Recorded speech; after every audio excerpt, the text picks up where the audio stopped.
Bienvenidos a la Escuela de la Vida.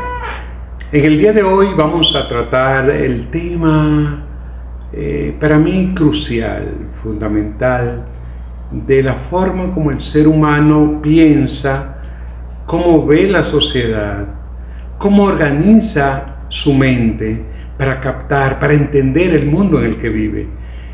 Todo ser humano tiene que darse cuenta que nosotros no vivimos solos, vivimos en sociedad. Es decir, tenemos una conducta natural, cada quien tiene un comportamiento tal, el ethos, es decir, el comportamiento, la actitud de cada quien, pero también tenemos una conducta gregaria. La conducta gregaria indica que es la que yo voy formándome cuando me formo en la sociedad, cuando yo vivo con los demás, cuando comparto, porque normalmente una cosa es cuando yo me comporto conmigo mismo, cuando estando solo, o estando en mi casa, estando con mi esposa, con mis hijos, con mis hermanos. Y otra muy distinta es cuando yo estoy en la sociedad, cuando estoy en la universidad, cuando tengo que dar una cátedra, cuando doy una conferencia. Y ahí yo sé que mi comportamiento, mi conducta, viene modelada en parte, porque yo sé que me están mirando, me están viendo. Hay seres humanos que están juzgando mi actitud, mi comportamiento. Entonces esa conducta, que es la que es fruto de la sociedad, es lo que llamamos conducta gregaria. Entonces, el comportamiento del ser humano es uno de los aspectos fundamentales que uno debe estudiar y conocer para ver qué tan auténticos somos. Si yo me comporto siguiendo patrones ajenos o siguiendo patrones que se aceptan bien en la sociedad o alguien lo identifica como algo correcto o lo normal, eso es algo copiado, es una camisa de fuerza. Y lo más bonito, lo más hermoso, es uno tener un comportamiento que le sale como es usted, tal cual es. Porque hay que ser auténtico. Auténtico indica que usted es usted mismo. Y así es como debe ser. Entonces, el comportamiento de la cultura occidental. El occidente, recuérdense que hay dos grandes regiones del mundo, Oriente y Occidente. De los primeros seres humanos que habitaron la Tierra y comenzó ese ciclo civilizatorio, lo que es lo mismo, después que salimos del Paleolítico, llegamos al Neolítico y del Neolítico entonces comienza la historia. La historia entonces es la que va dividiendo en dos grandes regiones el planeta de acuerdo a la cultura que la está habitando. Hay una cultura oriental que tiene una orientación base, característica, y hay una occidental que es la que tiene otro tipo de comportamiento. Y la cultura occidental es la que viene de Europa, la mitad de Asia hacia el occidente, toda Europa, África y todo lo que es América. Oriente es solamente Asia Oriental, el Asia Oriental, el Pacífico y Asia Oriental. Los comportamientos, las conductas, la forma como se expresa cada ser humano es muy diferente en ambas civilizaciones, porque una civilización es ya cuando una sociedad, cuando grupos humanos logran tener ciertos elementos o patrones comunes que lo identifican. Normalmente la cultura oriental se caracteriza por seres que aman la naturaleza, que se integran con la naturaleza y se creen que todo en el mundo gira en torno a la naturaleza y que la trascendencia que busca el hombre solamente la encuentra cuando se integra con los elementos del aire, del agua, de la tierra, el fuego, los cuatro elementos claves, que la cultura occidental también asocia, pero lo coge y lo hace un poquito mucho más abierto, mucho más ecléptico que mezcla demasiados elementos o muchas cosas para ver cómo se define una cultura. Entonces, en este caso, la civilización occidental es ya la más ligada a la escuela, a la escolaridad, la escolástica, cuando el ser humano ya no solamente vive de lo que le trae su mente, de lo que le sale de su corazón, de lo que es la inspiración, que la cultura oriental. Ya el occidental es más intelectual, ya tiene una cultura, ya tiene una personalidad mucho más afinada, porque ya el comportamiento depende justamente de la mezcla, del eclecticismo, donde la cultura aborigen, los pueblos de Sudamérica, los pueblos de Centroamérica, los pueblos de Norteamérica, Europa occidental, la Europa clásica, la madre del comportamiento y del derecho y de la forma en cómo el hombre se conduce en sociedad. Ya eso es todo lo que es la cultura occidental. Hoy vamos a analizar uno de los seres humanos para mí más completo en cuanto al pensamiento, la forma de ver la sociedad, a ver cómo él se adentra en esa sociedad y le da a entender al ser humano cómo debe organizarse y sobre todo cómo organizar el pensamiento, cómo organizar su vida, cómo organizarse en sociedad. Los seres humanos que han tenido la oportunidad de estudiar a Sócrates han quedado asombrados de la sabiduría, de la filosofía que ese señor logró no solamente imponer en la sociedad en que se introdujo, porque la historia se divide en dos, antes de Aristóteles y después de Aristóteles. De hecho, los presocráticos, los filósofos presocráticos, que eran aquellos que se creían dueños del conocimiento, que era la aristocracia del saber, de la sabiduría, y se creían que podían adentrarse tanto en las cosas, hablar de cualquier cosa y adentrarse en ella, y que nadie le podía refutar o debatir o contradecir, porque ellos se creían ser los dichados del conocimiento, la persona que dominaba mejor justamente la sabiduría, la filosofía, el arte, la ciencia. Y precisamente esos fueron los presocráticos, que a veces le llamaban sofistas. Y los sofistas, que es bueno que nosotros lo entendamos, porque vamos a hablar de eso durante mucho tiempo. Los sofistas son los que dicen verdades que no se sustentan en la experiencia práctica, sino que son cosas que ellos dicen como estilo justamente de lo que ha sido su saber y su arrogancia, su expresión de que sí son los dueños del conocimiento y que los demás tienen que escucharle porque ellos sí son los que saben. Ya los socráticos, es decir, los seguidores, los discípulos, lo que han visto en Sócrates, la persona humilde, llana, inteligente, una persona que lo piensa muy bien antes de hacerlo, antes de decirlo, aquel que enseña, que busca que su discurso deje huella en quien lo escucha. Una huella significa que tiene contenido el discurso que me sirven a mí para yo de alguna forma utilizarlo como estilo de vida o de comportamiento de una persona con conocimiento, pero un conocimiento ligado a la sencillez, a la humildad. Aquellos que creen que el conocimiento implica tener respeto por el otro, el sentido de que el otro existe, de que el otro es importante, tan importante como uno. Eso se ha desarrollado a partir justamente en la civilización occidental, pero a partir de los planteamientos socráticos. Aquel que dice que la grandeza del hombre está en su humildad. Cuando mi tesis no puedo explicársela a un niño y que él me entienda, es porque no tengo capacidad para explicárselo a un intelectual. Porque yo puedo justamente desarrollar toda la teoría que yo quiera y justamente ponérsela en el aula, en la escuela, a cualquiera y hacer lo que me entienda.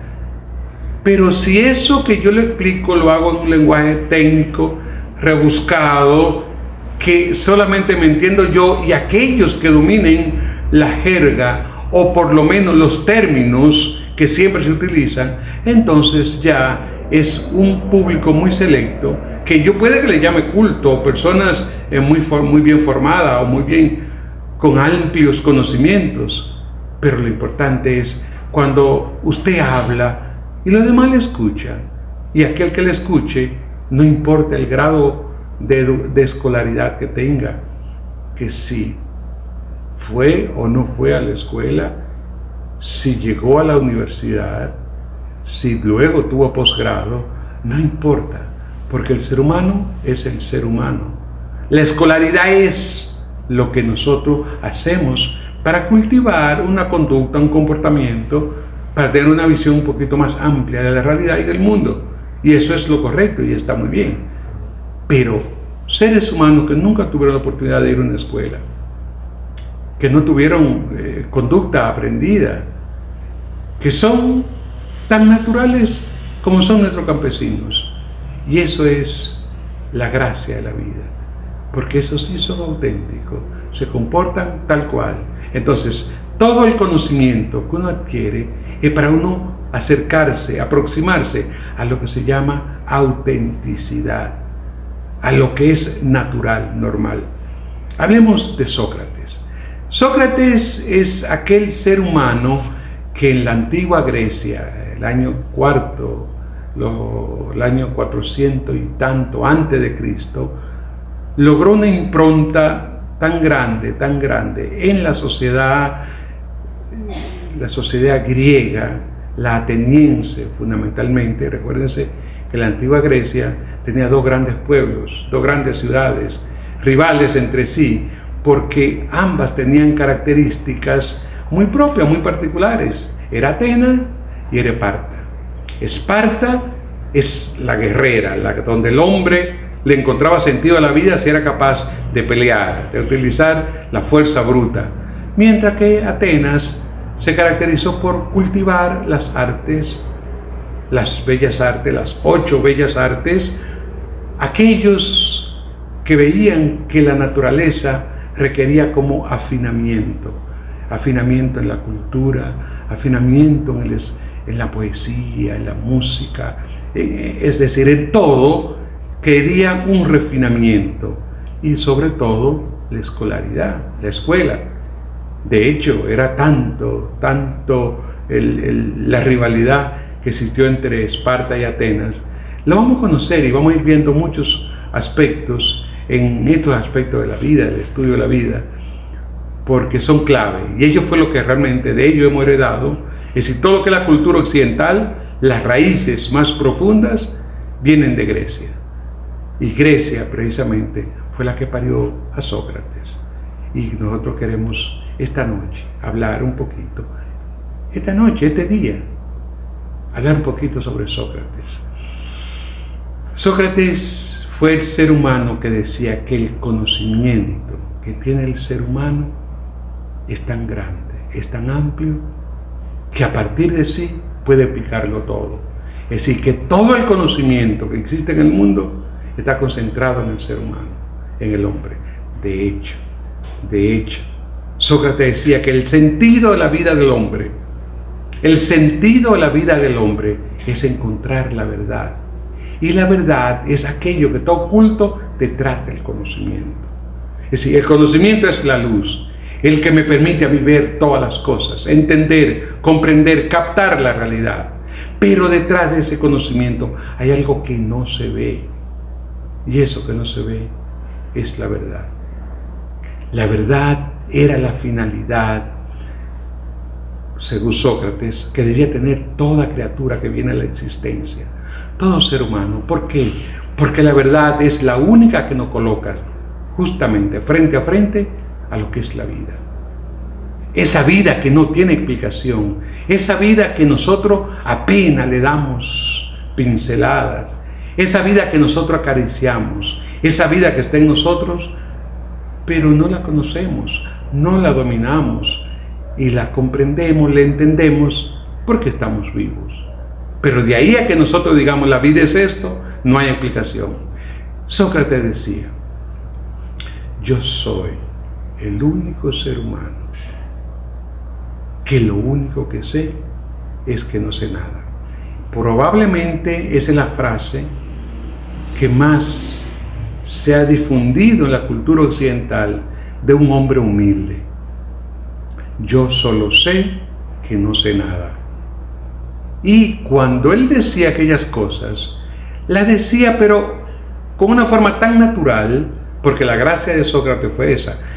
Y nos gustaría que las personas que nos escuchan, que nos dispensan su atención, comprendieran que de Sócrates todo lo que conocemos son lo que han dicho, lo que se enamoraron de la vida de ese ser y lograron extraer facetas que han aprendido de otros, porque todos nosotros lo que hablamos de Sócrates lo hemos aprendido de Platón esencialmente, porque Platón fue aquel discípulo aventajado que tuvo Sócrates durante toda su mayéutica, donde la mayéutica era la técnica que utilizaba Sócrates para mostrarle la verdad, para llegar al conocimiento con todo lo que le seguían, todo lo que le escuchaban. Él decía, si el conocimiento está en usted lo único que necesita es aprender a caminar hacia adentro. Que eso fue una revolución total, porque la humanidad dice, ¿cómo caminar hacia adentro? ¿Cómo caminar hacia adentro si todo el mundo lo que hace es mirar el mundo en el que vive? Nosotros, todo el mundo, lo que entiende es lo que le rodea, la sociedad en la que vive. Pero de ahí a que yo diga que no es el mundo lo que debe preocuparme, sino lo que está dentro de mí, eso es algo totalmente revolucionario. Entonces, de Sócrates, que no escribió nada, que él solamente daba sus enseñanzas, su sabiduría, y a que él debía, el que le captaba y le prestaba atención, debía recordarlo siempre. Es decir, cuando uno tiene que escribir o anotar las ideas, es porque de alguna forma le faltó concentración, le faltó atención, captar el verdadero sentido de lo que se le estaba diciendo. Pero entonces lo fundamental en el ser humano, según Sócrates, era que los conocimientos están dentro de sí y dentro de sí había que buscarlo. Eso fue un planteamiento muy fuerte en la sociedad en que se encontraba, porque todo el tiempo se hablaba era de los dioses, el conocimiento que viene de los dioses, la sabiduría viene de los dioses, la verdad viene de los dioses. Era toda la explicación que se hacían, y Sócrates era aquel que era capaz de decir todo el tiempo que no hay dos, ni tres, ni cuatro verdades. Nada más existe una verdad, y esa verdad es la que me coloca a mí frente a la realidad. Esa verdad es la que yo acepto, es la verdad que está en mí, y cada ser humano la lleva. Es decir, solamente hay una sola verdad, una sola, y está en cada ser humano. Es decir, cada ser humano la tiene. Entonces la verdad hay que buscarla dentro de sí mismo, porque todo lo que me digan puede que sea cierto lo que me están diciendo, pero eso no es la verdad. Y es la gracia. La verdad es la madre de la verdad. Me explico. Él decía que todos seres humanos venimos dotados de conciencia. La conciencia, fíjense el término, conciencia, con es que tiene, ¿qué? Tiene ciencia. Conciencia. Si todos los seres humanos venimos con conciencia, es decir, para tener racionalidad, para usted entender el mundo en el que vive, para usted entender a los demás, es porque usted tiene conciencia. Pero él, y es la gracia de Sócrates, cuando él decía que dentro del fondo de la conciencia, es decir, en lo más profundo de mi conciencia, hay un ángel que se llama Daimón, el divino Daimón. Ese Daimón, el ángel divino, es el que me indica o me hace comprender, o es el que me señala, el que me indica qué es lo bueno y qué es lo malo. Miren qué cosa más bella, más hermosa. Es lo que los occidentales, o que nosotros normalmente llamamos el ángel de la guarda. Todos tenemos un ángel de la guarda, es decir, algo, una entidad que no la vemos, pero que está en nosotros, anda con nosotros y todo el tiempo nos está cuidando. Ese ángel de la guarda, ese era el Daimón, o el divino Daimón, del que estuvo hablando siempre Sócrates. Sócrates fue aquel ser humano que enseñaba con su comportamiento y decía que usted no debe estar enseñando aquello que no sea capaz de hacer. Es decir, todas las cosas que yo haga, todas las cosas que yo diga, mi discurso tiene que guardar una correspondencia con los hechos. Es decir, mi accionar, mi enseñar, mi comportamiento, mi actitud debe ser para enseñar, pero siempre tiene que corresponderse con lo que yo hago. Porque si yo hago algo diferente a lo que digo, yo soy un impostor. Porque yo recomiendo, doy consejos. Está bien dar consejos, todo eso está muy bien, en base a saber que uno tiene. Pero ¿usted lo cumple? ¿Se dan a usted? Eso es lo interesante. Entonces, de Sócrates es bueno que nosotros comprendamos que fue el gran maestro que enseñó con una técnica que le llamó la mayéutica. La mayéutica significa parir, parir con fuerza, parir con esfuerzo, parir ideas. La mayéutica es para parir ideas, porque la mayéutica conduce a encontrar la verdad, a encontrar el conocimiento. Y es algo tan bello, tan hermoso, que la técnica que utilizan los niños. Usted ve un niño, cual que sea la edad que tenga, pero fundamentalmente su primer estadio, sus primeros estadios de la existencia, tratan de inquirir, de buscar, y por eso es que quieren agarrarlo todo, lo quieren probar todo, y siempre preguntan y preguntan y preguntan. Un niño nunca se cansa de preguntar, y todo el tiempo es buscando ¿qué? Conocer, llegar a algo que está oculto y que él quiere conocer.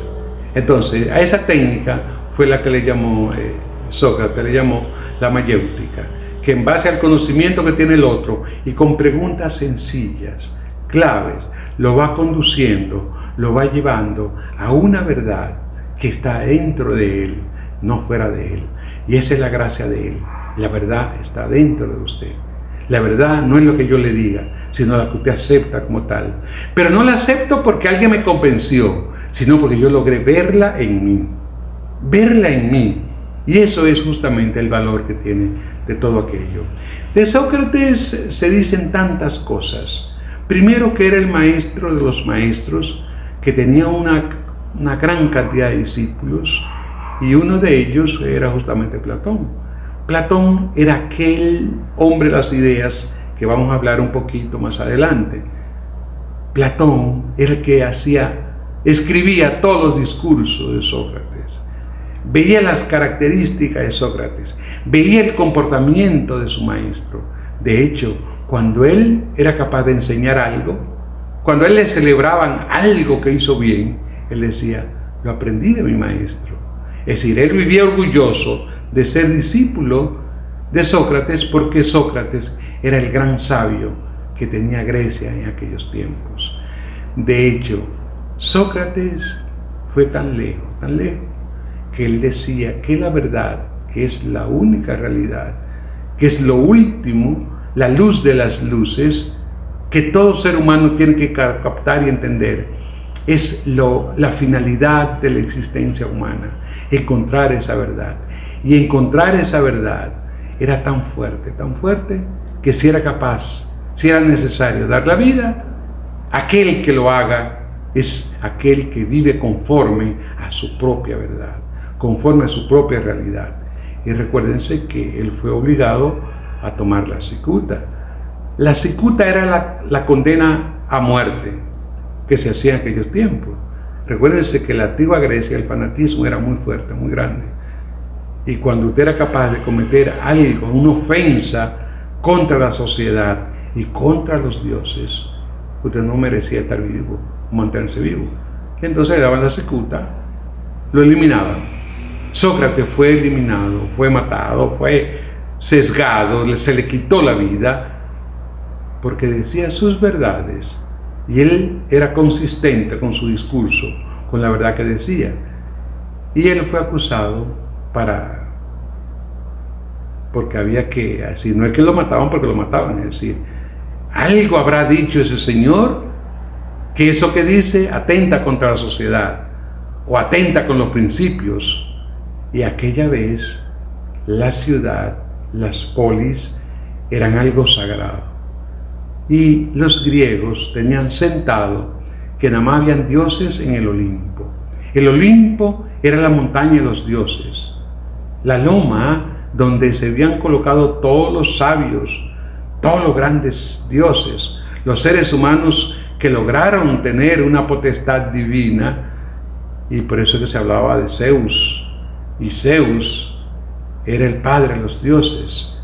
Después se hablaba de Apolo, después se habló es decir, los dioses de la antigua Grecia eran tantos, todas las divinidades, toda la fuerza de la naturaleza tenían una representación en una divinidad, y justamente la más grande de todas ellas era la que encarnaba Zeus, y Zeus, el padre de los dioses, los demás dioses, Apolo, Demeter, la diosa más hermosa, más grande que tenía Atena, justamente Atena o Atenea, era aquella que era la Minerva, la sabia, la poesía, la sabiduría, el encanto, la gracia, y se decía que justamente toda su gracia era porque tenía la autenticidad de su verdad, de su propia verdad, que era aquel pueblo griego, que eran los civilizados de aquellos tiempos,